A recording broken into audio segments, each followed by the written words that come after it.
Olá pessoal, eu sou o Thiago Pittini, drapple.com.br. Bem-vindos ao 207º Dr. Apple News.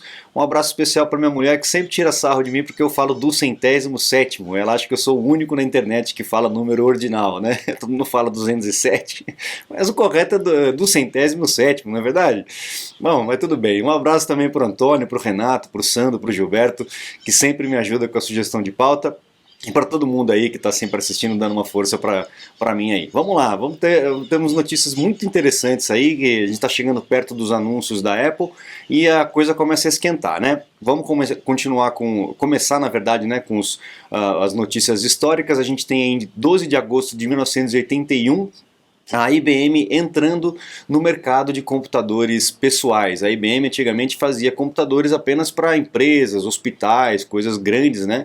E a Apple teve a ideia de miniaturizar aquilo ali e popularizar, né? A IBM correu atrás, né? A Apple lançou lá em 77, né, 78, lançou os primeiros computadores, e em 81 a IBM entra na guerra, aí na concorrência contra a Apple. Tem aquela foto clássica do Steve Jobs também, né, na fachada da IBM, né, levantando o dedo lá na parede com a logomarca da IBM e tal.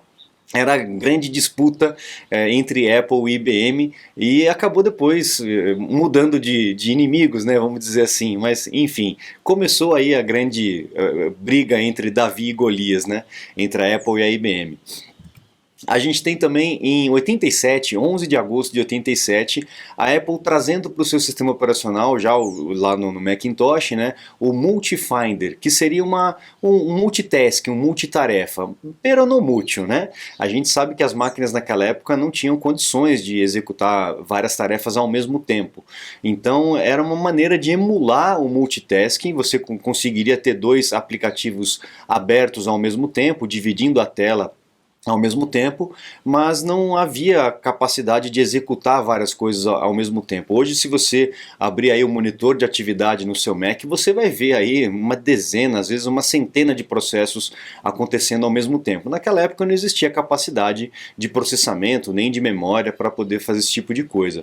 A Apple só foi conseguir realmente colocar um multitask depois do ano 2000, final do ano de 90, da década de 90, no começo da década do milênio, né? No começo dos anos 2000. Mas enfim, a ideia veio daí, porque antigamente a gente tinha apenas o que eles chamam como é que é? App Switcher, né? O App Switcher, que é o que nós temos aí do Command Tab, né? Command Tab ou Tab, você vai trocando aí de aplicativo, você vai dar atenção para um de cada vez, tá? Mas a partir dessa ideia o hardware foi desenvolvendo junto, né, e deu a possibilidade de o computador, mesmo não dando atenção para aquele programa, o que estava em background continua processando alguma coisa, e hoje nós temos aí um monte de coisa acontecendo ao mesmo tempo, né. Depois nós temos aí em 16 de agosto de 93 a Apple lançando o PowerBook 165. Esse foi o grande queridinho da Apple, né? Era um laptop que era mais barato, né? Mais acessível para as pessoas. A Apple tinha lançado o 165C, depois lançou o 165, teve uma melhoria aí de processamento e tal, e um preço mais em conta. Era o computador o laptop mais barato ali na época, e uma máquina muito boa, com monitor colorido e tal. Esse trackpad de bola aí, que é horroroso, né? eu acho muito ruim utilizar. Tem gente que adora, né, que o mouse fica parado, tem a bolinha, fica mexendo na bolinha. Enfim, cada um com o seu cada um, né? Mas olha a espessura que tinha que ser o laptop, né, por conta de um mouse desse. Enfim, era o que tinha na época, né? A gente vê a dobradiça também, como é que era naquela época. O frame, né? Tem gente que reclama, nossa, mas a moldura do Mac é muito grande e tal. Olha como é que era na época, né? A gente tem essa base da evolução. O teclado também, olha a altura do teclado. Era praticamente uma máquina de escrever, né? A viagem da tecla era muito grande. Mas enfim, era o que tinha na época, e a Apple tentava trazer o melhor, né? E tanto que essa máquina realmente fez muito, mas muito sucesso. Depois nós temos o Power Mac G4, o famoso Quicksilver. A Apple lançou um Quicksilver e logo na sequência, em 13 de agosto de 2002, lançou o Quicksilver com os dois displays aqui, os dois espaços, as baias aqui para um drive, né? Um drive de DVD, um zip drive, né? Quem lembra do zip drive, quem trabalhava com gráfica, né? Os arquivos eram grandes, não cabiam num disquete, você precisava de um zip drive. E trabalhei muito com isso. Então esse Quicksilver aí, além de ser uma máquina de design premiado, muito bonita, realmente era uma máquina muito bonita, ainda mais com o Cinema Display que era vendido, né, também pela Apple nessa época, era uma máquina realmente muito boa. Esse aqui na frente aqui é o alto-falante, para vocês terem uma ideia.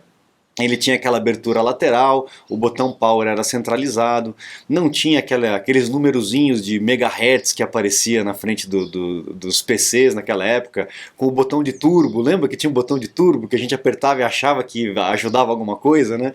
O número mudava, né? De 199 ia de 166 ou 133, né? Ia para 199 e a gente ficava com aquela sensação de que, nossa, agora a máquina vai mais rápido, só conversa para boi dormir, né? Mas é um visual bem clean, bem bonito, uma máquina realmente e potente, né? Uma máquina muito bonita e potente. Para mim, dos Power Macs, o mais bonito é o Quicksilver, não tem nem comparação. Bom, agora vamos para as notícias aí da semana, as notícias seculares, como a gente costuma dizer, né? A gente tem aí o iPhone 15 sendo colocado aí na base de registro de equipamentos, né? Então a gente já está em vias, a bola está na linha do gol ali para ter um anúncio da Apple.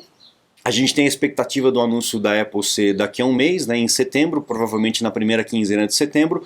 O dia ainda não está fechado, não está divulgado, mas esse é um bom sinal de que as coisas já estão andando. E né, já não era sem tempo, né? Geralmente a Apple faz um anúncio lá atrás, mas como a cadeia está toda desmontada, né, está toda fora de timing, a Apple acabou empurrando o anúncio do iPhone mais para frente. Vamos ver o que vem por aí.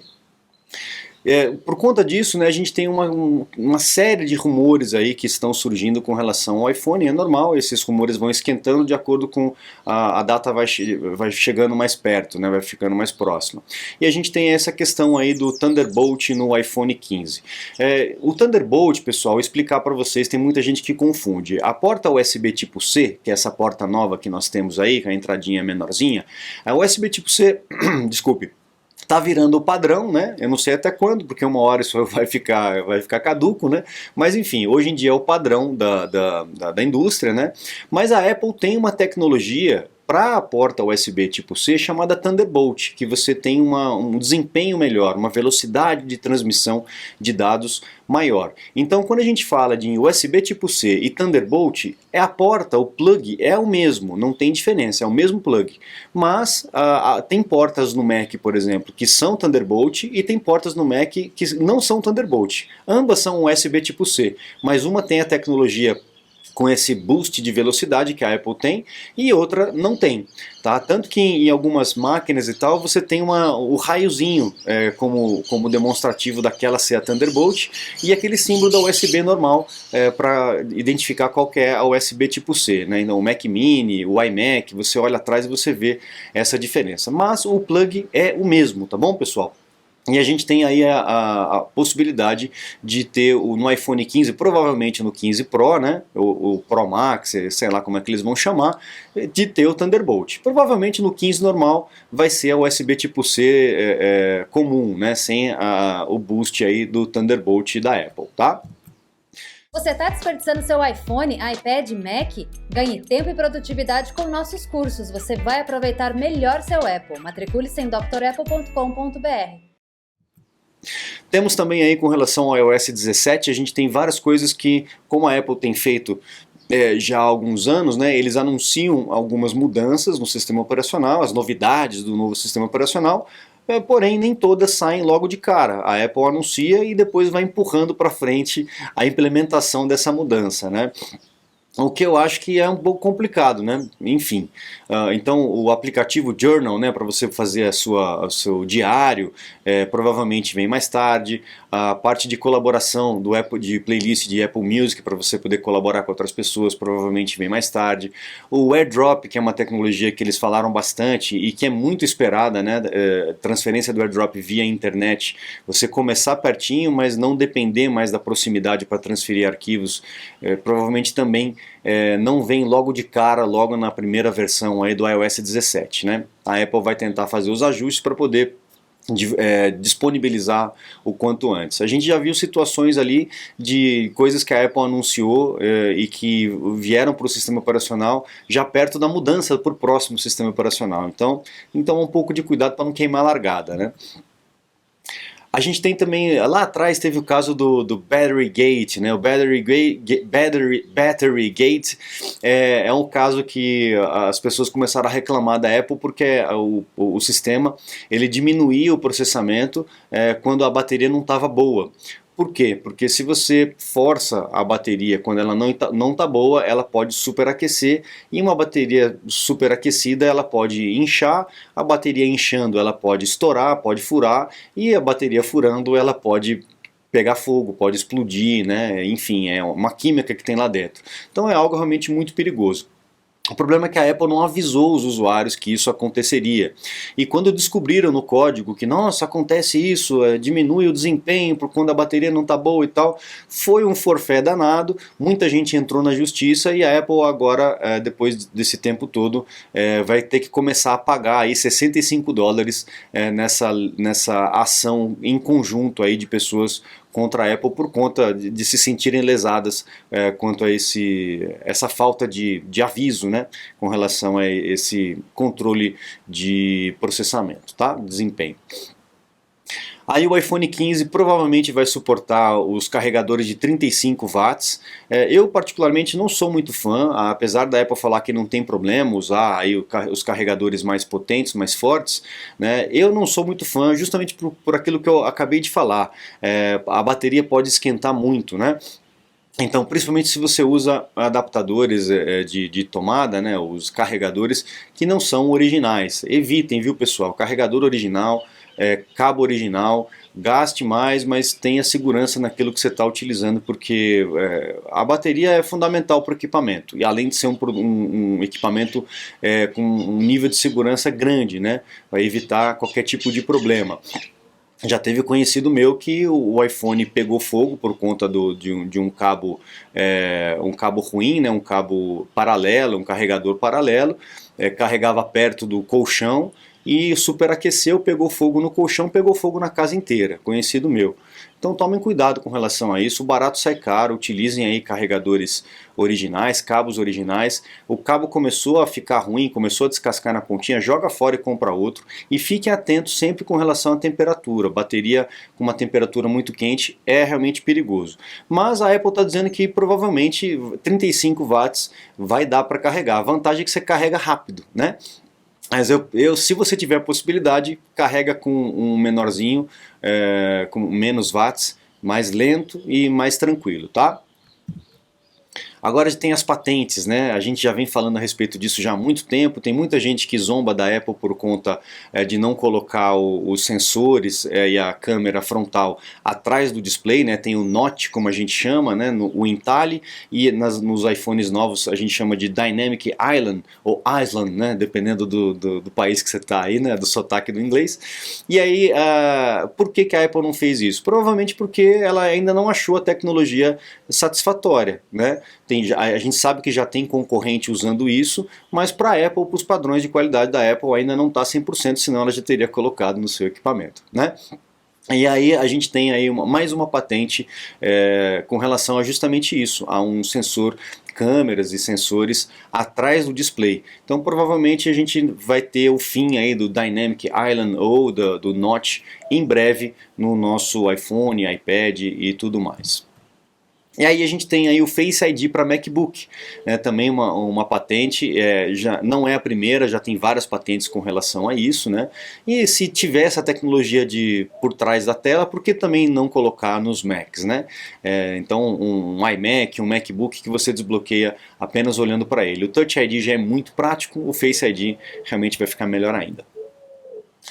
O macOS Sonoma vai simplificar o restauro das máquinas, né? A gente sabe que agora com o Apple Silicon, as formas de você consertar o teu Mac quando ele pifa são bem diferentes do que a gente usava antigamente, né? A gente tem que ligar um Mac no outro e utilizar o Revive ou o Restore, né? Antigamente a gente precisava, antigamente não, né? Atualmente a gente precisava de um programa chamado Apple Configurator. O Apple Configurator você baixa gratuitamente no App Store e ele que faz essa gestão dos dispositivos. No macOS Sonoma não vai mais precisar, você vai conseguir fazer isso através do próprio Finder, assim como é no iPhone, no iPad e etc, né? Óbvio que essa transição ia acabar acontecendo também. Então muito legal, tomara que isso facilite aí esses processos todos. Ali, mais uma patente aí com relação ao Face ID, né, dentro do iMac. A gente vê aqui, ali tem um notch, né, mas não sei, talvez seja só uma reserva aí para quando vier o sensor atrás do display, tá? Aí a gente tem uma matéria interessante aqui, acho que é da Mac Magazine. Um abraço para o pessoal da Mac Magazine, acompanho muito o trabalho deles desde sempre, né? São pioneiros aí também nessa notícias sobre Apple aqui no Brasil. A gente tem uma notícia aí de uma vaga de emprego lá na Apple de engenheiros que têm experiência aí com sensores de temperatura, fotodiodos e extensômetros. É o que chamou a atenção aí. E o João Vitor Salles Aidan escreveu aí nessa matéria.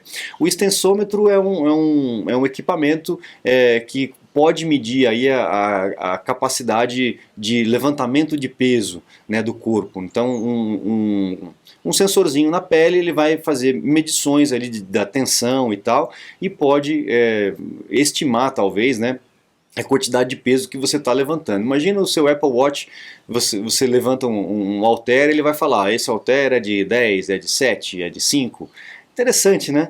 E imagina as outras aplicações que isso pode acontecer. Então é uma vaga de emprego que dá uma pista aí de alguma coisa que pode vir de novidade para dentro do Apple Watch. É isso, pessoal, a gente encerra aqui. Compartilhe meu trabalho se você gosta do trabalho aqui do Dr. Apple, do News, dos cursos, das videoaulas aqui durante a semana.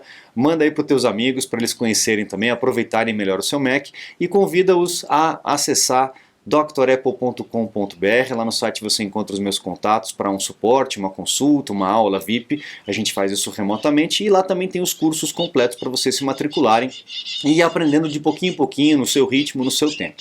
Legal? Eu fico à disposição de vocês. Muito obrigado, um grande abraço e até a próxima. Tchau, tchau!